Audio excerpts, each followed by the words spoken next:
Contrary to what late night infomercials will tell you, you do not need any gadgets for slicing, dicing, or chopping. Chances are you've got all you need in your kitchen drawer. And now it's time to increase your confidence with a few tricks of the trade. I'm Derek Allen and this is Burnt Fat.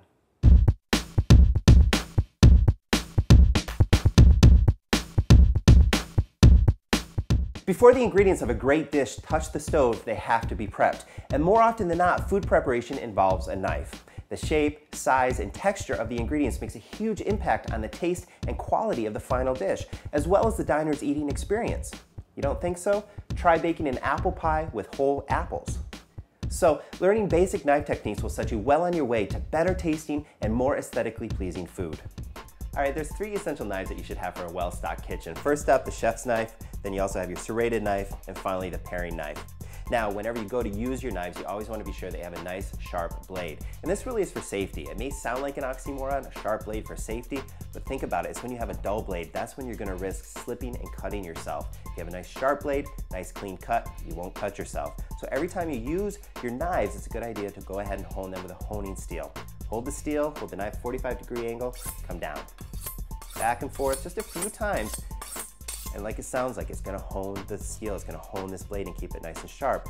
But of course, through normal wear and tear, you will notice that your blade is going to begin to dull. So it's a good idea about every 6 months to take it to a professional sharpener. And of course, you wanna have a cutting board or a chopping board. We have a plastic one here, you can have wood or plastic, it's really your choice. Just make sure that you do have a cutting board. Not only does it protect your countertops, but it's gonna really save your knives and protect that blade for a really long time. Before you start prepping for a dish, you want to think about the role of each individual ingredient within the dish. And that's going to help you determine the size and the shape to cut each ingredient into. For example, onions and shallots. Right here we have an onion and a shallot. Now typically these guys are flavor bases. So what you want to do is cut them up real small, expose as much surface area as possible so you can extract as much flavor as possible. So fine chop works great for those two. But say you're doing something like a stir fry and you want the vegetables to be a bit more prominent. Well, what we did here was we took a carrot and a red bell pepper and we cut them into julienne cuts. So if somebody's eating a stir fry, the chances are they're going to be eating it with chopsticks, so chopsticks you can actually pick these guys up a little bit more prominent. Also, by keeping them both at a julienne or all the vegetables at a julienne, it's going to be more consistent, and that consistency is going to be more aesthetically pleasing when they actually see the final dish. And that consistency also is going to allow all the different vegetables to cook in about the same amount of time. When I was in culinary school, the way that we practiced our knife cuts was on potatoes. They're easy to cut into and they're cheap, so I recommend you do the same thing at home. Practice on a potato. Now, whenever you're getting started with cutting, you always want to make sure that you pay attention to safety. Again, safety. The first thing is the claw. When you're cutting, you never want to expose your fingertips, so you always keep your fingers in a claw motion like this.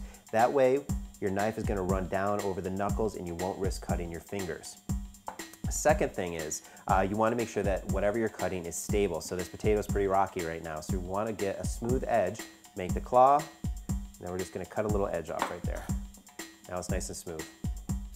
First, practice small slices for potato chips maybe. Practice consistency and safety. Always remember the claw, slice slowly, and then pull your fingers back after each slice. Here, aim for slices that are about 1/8 of an inch thick. Then try thicker slices, about 1/4 of an inch thick. Using the claw, just pull your fingers back just a little bit more after each slice. If a recipe calls for a julienne cut, all that is a long, thin strip. So here, practice on the thin potato slice. For French fries, just take that thicker slice and slice that into strips. Officially, this is a bâtonnet cut. Now let's move on to dice cuts. For small dice, just take those julienne strips and cut it up into little cubes. And for medium dice, just take those bâtonnet strips and cut them up into medium-sized cubes.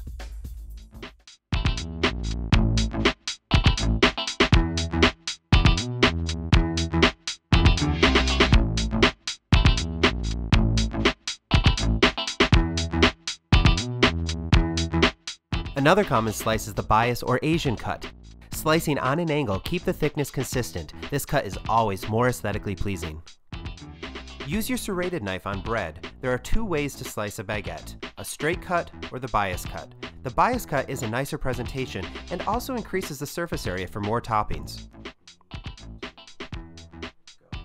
You can apply the basics of slicing and dicing beyond potatoes. For a bell pepper, cut around the core, then using your paring knife for precision, cut out the ribs. Practice the julienne cut. Always cut peppers with the skin side down for safety. To be more efficient, you could stack a couple pieces on top of each other, double the results with no extra effort. A fast way to chop an onion is to cut it in half from the root to the tip and peel it.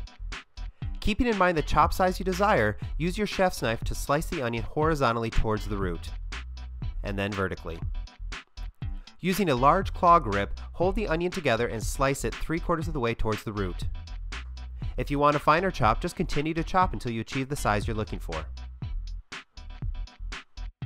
A common cut for lettuce, cabbage, basil, and other herbs is a chiffonade or ribbon cut. Pile the individual leaves and roll that pile into a tight cigar roll. Slice the roll as thick or thin as you like, and in the end, you're left with ribbons. Finally, don't forget the rest of the knife. The back of the knife is great for bruising herbs to help release their flavor into your dish, and you can use the side of the knife also. Lay the knife horizontally flat, and with an open palm, smash the garlic, allowing an easy peel and easy access.